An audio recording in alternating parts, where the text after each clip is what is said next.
Moi, je vais vous parler de deux petites filles. L'autre, voici sa place. Je vous dirai après pourquoi elle n'est pas là. C'est ma soeur jumelle. Et nous sommes d'Odiéné. Voici deux petites filles rêveuses qui sont nées mais à 6 mois de leur naissance. Leur papa est décédé. Donc, elles se retrouvent avec une mère veuve, commerçante. Le père était cultivateur. Donc, c'est une famille modeste. Mais la famille est aussi animiste. Donc, il y a beaucoup de préjugés. Et il paraît que dans ma famille, quand on va à l'école, on n'arrive pas à surpasser la classe de 3e. Donc, tous les autres enfants, même quand ils sont bons, quand ils arrivent, quand ils échouent, ils arrêtent.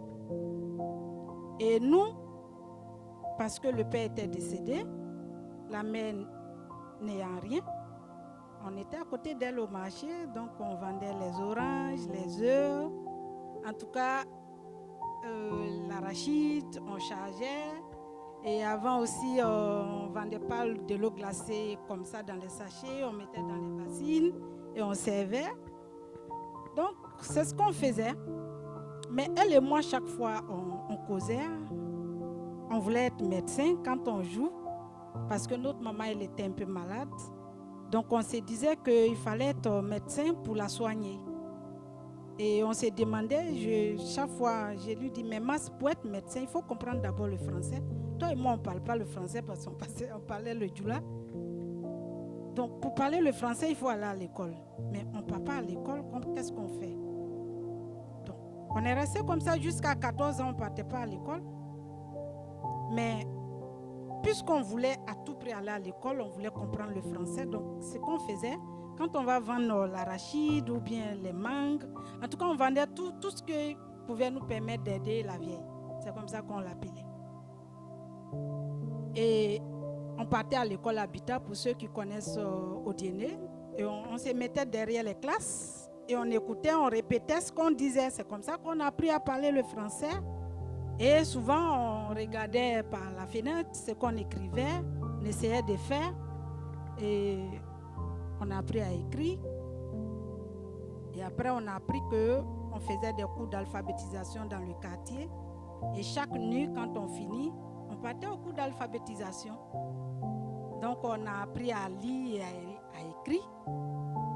Et jusqu'à ce que ceux qui nous apprenaient au cours d'alphabétisation, il y a un qui décide de parler à notre mère pour dire, bon, les filles là, elles sont très intelligentes, c'est mieux de les mettre à l'école. Mais ma mère dit, mais elles ont 14 ou 15 ans. On avait 14-15 ans. Je dis non, que je vais m'arranger. En tout cas, il faut qu'elles partent à l'école parce que de toute façon, elles ne font pas leur âge. Donc c'est comme ça que le monsieur, il a tout fait.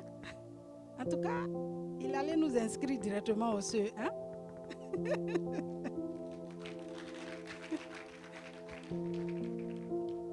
Donc, quand on a vu qu'on pouvait aller à l'école, on a porté notre carreau. En tout cas, on était très contents, mais bon, on avait un peu honte parce qu'on était les plus grands à l'école. Mais notre grand soutien a été notre mère.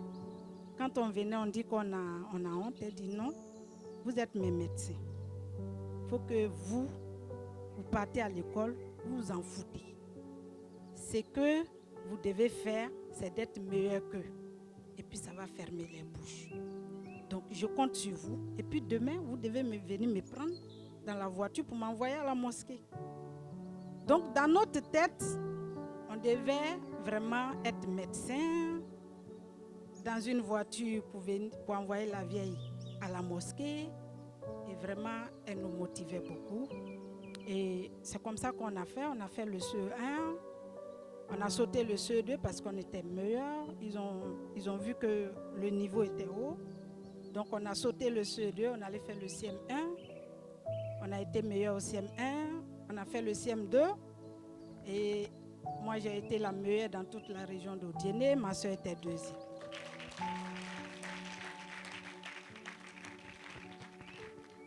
Et donc, on était content d'aller au collège. Là, l'espoir était là. Et à la rentrée, on cherche où on a été orienté. On ne voit nulle part nos noms. On cherche partout, on va dans les draines. Et c'est là que la draine d'Odiéné, il y a un monsieur qui a demandé de sortir nos points. Quand il a regardé, il a dit non, mais celle-là, il faut regarder à Yamsokro et elle ne peut pas être là. Et je vous dis qu'on était orienté au lycée Mami Adjoa de Yamsokro.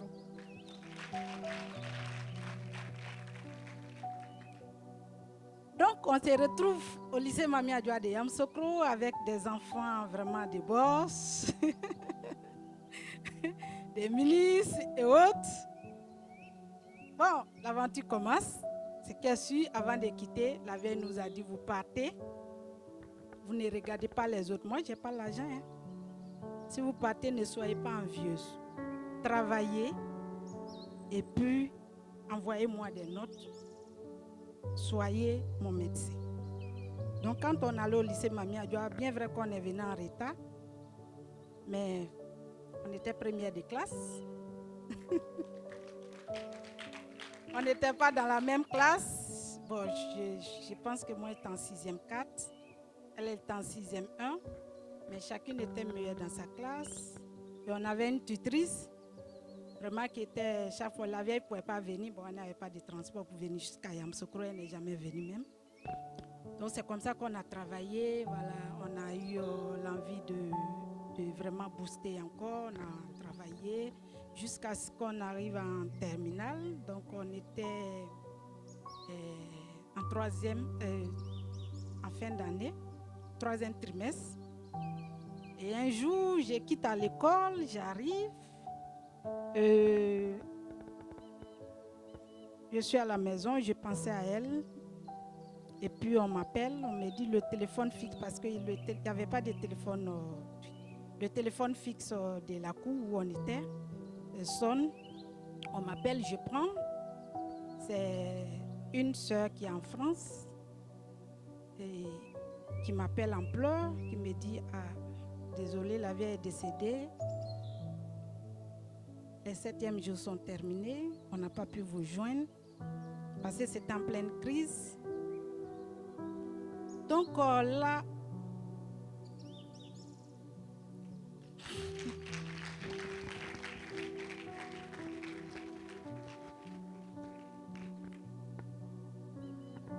on a vu la vie s'écrouler. Franchement, on ne voulait plus aller à l'école parce que ça n'avait plus de sens. Et on allait au bac parce qu'il faut aller. Mais évidemment, on a échoué. Voilà. Et après, elle et moi, on s'est vus, mais est-ce que c'est ce qu'elle voulait? Il faut se mettre au travail. Donc, on s'est mis au travail, on a eu le bac. On a eu le bac ensemble et on nous a orientés à Abidjan. On ne connaît personne à Abidjan. On n'a même pas de numéro de quelqu'un. Donc, comme on a grandi au marché, la vieille nous a appris à vendre. On était orientés aux cours locaux, grand bloc. Et en face, il y a la clinique Farah maintenant, mais il y avait un immeuble au rez-de-chaussée. On a pris, comment on appelle, un studio à 45 000, mais il fallait le payer. Donc, souvent on partait à Djamé, ceux qui connaissent Nangui Abrogua, les filles qui vendent liquider. Donc, on faisait ça. Et de temps en temps, c'est comme ça qu'on payait notre maison. Et puis, on payait nos cours. En tout cas, et on a fini. Mais il n'y avait pas de stage. Et j'avais passé sur un fait où on dit on ne passe pas en 3e. Mais là, vous avez vu que nous, on est arrivé jusqu'à tout. On n'a pas écouté quelqu'un. Voilà, on n'a pas écouté notre famille, nos frères et sœurs et nos oncles. Parce que pour nous, ce n'est pas quelqu'un qui allait nous dire que c'est un sort. Nous, on devait faire nos efforts jusqu'à ce que, parce que c'est vrai, nos parents sont animistes, mais nous, on est beaucoup musulmans, parce qu'on a fait l'AMC, donc on est parti de ce côté. Donc moi, je ne crois pas trop. Je crois au travail. Voilà, on est en Afrique, mais je ne me focalise pas dessus, parce que j'ai un objectif. Ma mère a mis dans ma tête que je dois être médecin. Même si après, on n'avait pas après le bac, on s'est rendu compte que pour aller en médecine, c'était coûteux. Donc du coup, c'est que l'État pouvait nous offrir comme gratuité, entre griffes, c'était le BTS. On nous a orientés en année BTS, informatique de gestion. Je n'ai jamais voulu faire ça, mais c'est là-bas qu'on m'a orienté. Mais ce n'est pas ce qui a nous arrêté. Mais il nous fallait le bac plus 2. On n'avait pas de stages. Donc le rêve a changé, je ne peux plus être médecin, ça c'est clair. Maintenant, j'ai eu mon propre rêve maintenant. Parce que l'autre, c'était le rêve de ma mère. Et moi, je voulais travailler dans une institution internationale. Donc tout ce qu'il y a, quand je vois c'est écrit et puis il y a international après, ça m'intéresse. Et je me voyais tout le temps, tout à l'heure, docteur Cissé l'a dit, quand je fais quand je me voyais toujours partir, je me voyais en avion, et franchement, je ne me voyais pas ici, même travailler dans un bureau, je ne me suis jamais vue travailler dans un bureau. Donc c'est comme ça que j'ai regardé la télé un jour et puis j'ai vu que Amnesty International avait fait des actions en prison avec les prisonniers et ils avaient mis un contact. J'ai relevé le contact et je suis allée les trouver. Ils étaient en ce moment à Dien. Et en tout cas, je les ai emmerdés jusqu'à on m'a pris là-bas comme bénévole. Donc c'était déjà bon parce que j'étais à Amnesty International.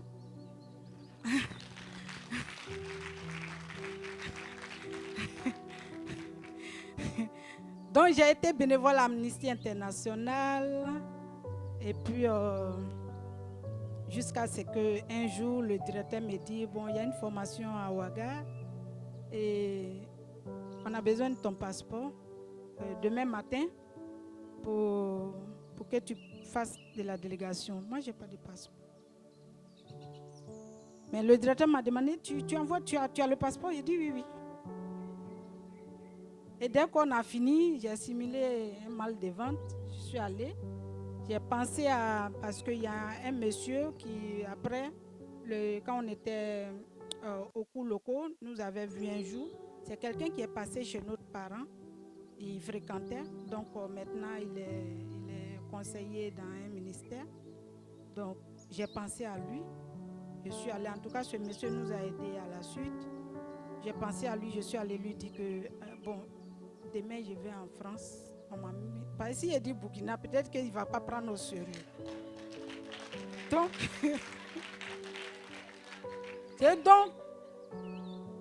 je suis à Amnesty International et puis c'était crédible le nom. Et donc, il y a une mission des jeunes en France. Donc, le directeur m'a demandé d'envoyer mon passeport demain. Je lui ai dit que j'ai le passeport, mais je ne sais même pas où on fait. Il a pris son téléphone, il a appelé quelqu'un. Et puis, il m'a donné le transport. Il m'a donné, je crois, 50 000. Et puis après, il m'a donné 10 000. Parce que c'était l'ancien passeport. Ce n'était pas encore numérique. C'était 25 000. Donc, je suis allée. Et puis, ils m'ont dit, bon, tu déposes. Et puis, le soir, tu viens. Je me suis assise. Jusqu'à vers les 18h, ils m'ont donné mon passeport. Le lendemain, je suis venue. Puis, j'ai donné ça au directeur. Le directeur a regardé. Il a regardé la date d'établissement.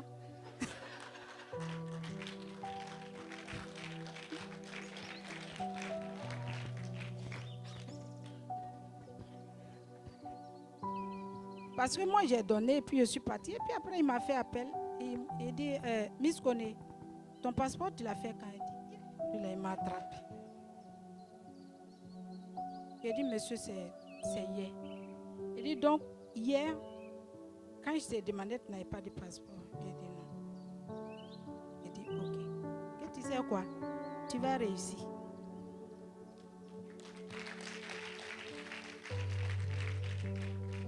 C'est comme ça que je prends l'avion pour la première fois. Je vais à Ouaga et j'arrive dans un monde vraiment, c'est des jeunes universitaires. Moi, je n'ai pas fait l'université, donc il y a des manières, il y a des manières de prise de parole cohérentes. Moi, je ne suis pas trop dans ça. Mais je voulais vraiment me faire remarquer. C'était l'occasion pour moi. Donc, tout ce qui est rapportage, c'est moi. Et oui.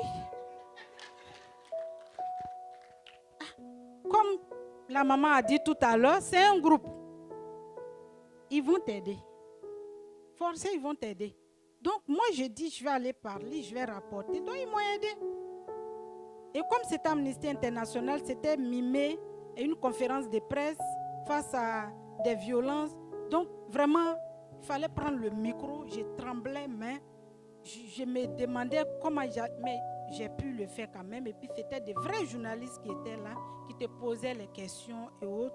Et c'est là que y a un jeune de Niger qui m'a remarqué. Et puis, comme j'avais dit que j'ai fait l'informatique, il m'a dit qu'il avait un projet là-bas, que est-ce que je pouvais l'aider. J'ai aidé le jeune en ligne et un jour il m'a appelé, il m'a dit, ah ma fille, ça va? Je dis oui. Et bon, est-ce que tu peux créer une ONG? Parce que tu m'avais dit que ta soeur a eu un accident. Tu peux créer une ONG de sécurité routière? J'ai dit oui. Tu me dis la procédure? D'accord. Donc en une semaine, j'ai fait les statuts et règlements intérieurs. J'ai créé avec ma soeur jumelle l'ONG OJIZER, Organisation des jeunes Ivoiriens pour la sécurité routière. Et une semaine après, il m'appelle, il me dit, ah, ma grande, ça va? Je suis au Mali. D'accord. Le 15, je ne vais jamais oublier la date là. Le 15 novembre, on se trouve à Paris et on va à Moscou. Donc ton billet est payé par l'OMS. Tu prends ton passeport, tu vas à l'ambassade de la Russie chez toi. Et puis après, tu vas à l'ambassade de la France. On se trouve là-bas, ok. C'est comme ça, on va en France, quoi. Donc, j'ai vraiment pas fait attention, j'ai laissé. Jusqu'à ce que je vienne dire à ma soeur jumelle, il dit, mais tu as vu Aliou? Quel Aliou? Il dit, non, mon ami du Niger, là, le jeune Aoussal. Et carrément, il m'appelle, il me dit, on va en France, on va à Moscou. Mais est-ce que tu es arrivé là-bas? Il dit non. En ce moment, elle aussi, comme on se cherchait, elle faisait un stage à la radio Al-Bayan à côté. Il me dit, moi, je connais, c'est à côté de la radio Al-Bayan. Il dit, mais toi aussi, ça là, c'est ça là, c'est tu. Bon, comme on se ressemble beaucoup, donne-moi ton passeport. Elle a pris mon passeport, elle est partie. Et à sa pause, elle va là-bas. Elle arrive net, elle monte de bord. Mais on t'attend. Depuis l'OMS nous appelle. Elle m'appelle, elle dit, ma fille Mathieu là-bas.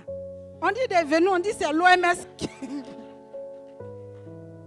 Donc c'est comme ça ils sont arrivés. En tout cas, tout a été réglé. Je me suis retrouvée à l'AG du réseau des jeunes pour la sécurité routière. Le réseau mondial des jeunes, c'est YOS, Young for Road Safety. Et on m'a élu secrétaire général.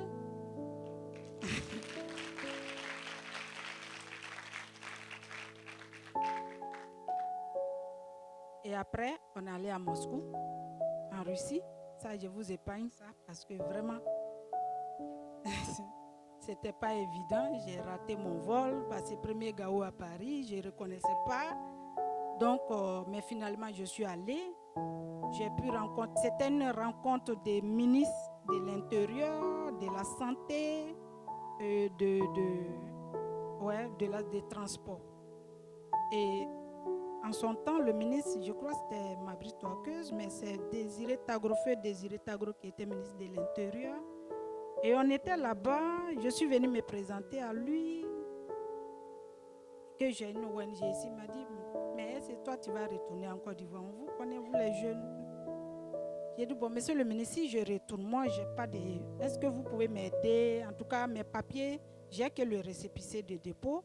Maintenant, bon, vraiment pour accélérer, quoi. Il dit, si tu viens, tu m'appelles.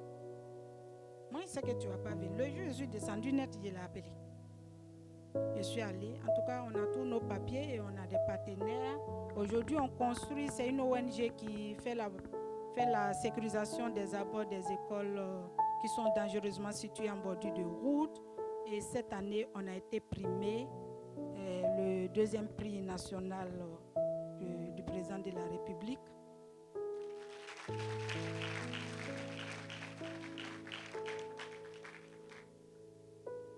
Et on a des partenaires comme Total Énergie Côte d'Ivoire, en tout cas qui nous aident à construire devant les écoles. Une fondation américaine aussi, Aman et FIA Foundation. Donc tout cela nous aide en tout cas et on fait comment on appelle l'éducation à la sécurité routière et les tout petits. Ça c'est l'ONG. Maintenant c'est pourquoi vous avez vu Kounadi Volaille, cofondatrice de Kounadi Volaille. En 2020, elle et moi, on s'est dit parce qu'on bouge beaucoup avec les histoires d'ONG et autres, c'est pas évident qu'on travaille. On cherchait du travail, on ne gagnait pas. Quand elle allait à la radio Al-Bayan, elle dit elle veut faire un stage. On dit on n'a pas besoin de stagiaires. Elle dit elle a compris. D'après elle-même, elle dit je me suis auto-employée. Maintenant moi, comme mes rêves changent, je voulais en tout cas je voulais avoir mon entreprise parce que je ne veux pas travailler dans un bureau. Mais on n'a pas l'argent. Donc je lui ai dit, bon, comme toi tu es à la radio Al-Bayan, toi tu gagnes un peu, il faut économiser. Moi mes promenades là, j'ai des perdièmes, je garde. Mais je vais aller travailler, je vais essayer de faire un travail, même si je n'aime pas, je vais économiser, puis on va faire notre entreprise. Et Kounadi, c'est le nom de notre papa. Anjoula, ça veut dire le chanceux. Donc, en honneur à notre père, on a mis Kounadi Volaille. Et on ne savait pas ce qu'on allait faire, mais en 2020, en 2007, elle et moi, on a nourri l'idée qu'on va créer une entreprise. Mais on ne sait pas quoi. Mais c'est ce qu'on voulait faire. Bon, on s'est donné un délai. On dit, bon, d'ici 2020, il faut qu'on ait notre entreprise. Et le 31 2020, le Kounadi Volaille existait.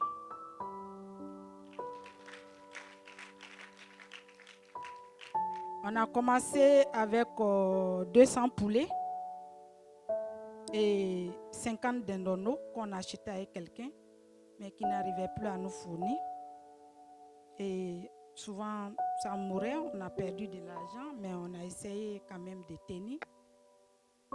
Et aujourd'hui, Kounadi Volaille est la première entreprise importatrice de dindonos en Côte d'Ivoire avec plus de 80 000 dindonos par an.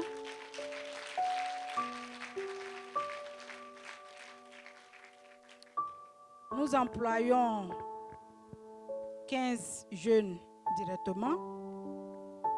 Nous avons fait former avec un partenariat tissé avec le Centre de formation animalier de Maroc, Casablanca. Nous avons pu former, envoyer tous nos employés en janvier passé pour aller les former en conduite d'élevage. Ce qui fait aujourd'hui qu'on a les meilleurs daims en Côte d'Ivoire. Et le ministre de la Jeunesse était à notre ferme à Boaké le mois passé. Et l'année dernière, il y a une dame qui m'a appelé pour dire, en tout cas, elle est en train de choquer. Moi, je pensais que c'était un arnaqueur. Que l'ambassadeur de la France vient à votre ferme à Boaké.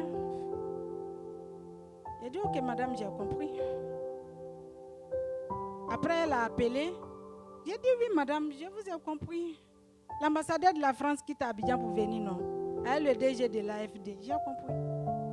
Donc, quand elle a vu que je ne croyais pas, elle a appelé le directeur régional de l'agence emploi jeune qui m'a appelé dans son bureau puis qui m'a dit, on t'a appelé de l'ambassade de la France. Oui, il y a un jeune qui m'a dit, non, hein. Il est déjà là, l'ambassadeur est déjà là. Il va à ta ferme là-bas. C'est comme ça que l'ambassadeur de la France, avec une forte délégation accompagnée du DG de l'AFD, sont arrivés à la ferme Kounadi Volaille. Et vraiment, souvent il y a des jeunes, il y a des gens qui rentrent dans mon inbox pour dire tu fais trop de publications quand tu voyages, tu fais des trucs. Et il faut laisser. Si tu veux arriver, il faut te désabonner. Toi, tu sais d'où moi elle vient. Chaque fois qu'il y a une conférence, on m'appelle pour venir partager mon expérience. Et on me paye pour ça.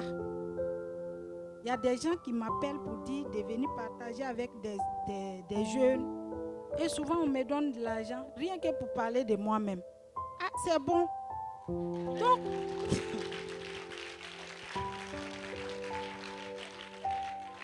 pour vous dire que il faut rêver et puis il faut penser positif. Il a dit énergie. Mais moi, j'ai dit la force de la pensée positive.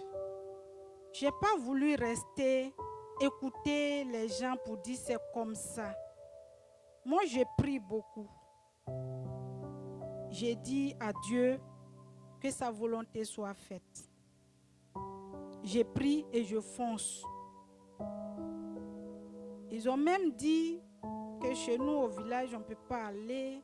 Mais moi, je suis présidente de la mutuelle, vice-présidente de la mutuelle de développement de mon village.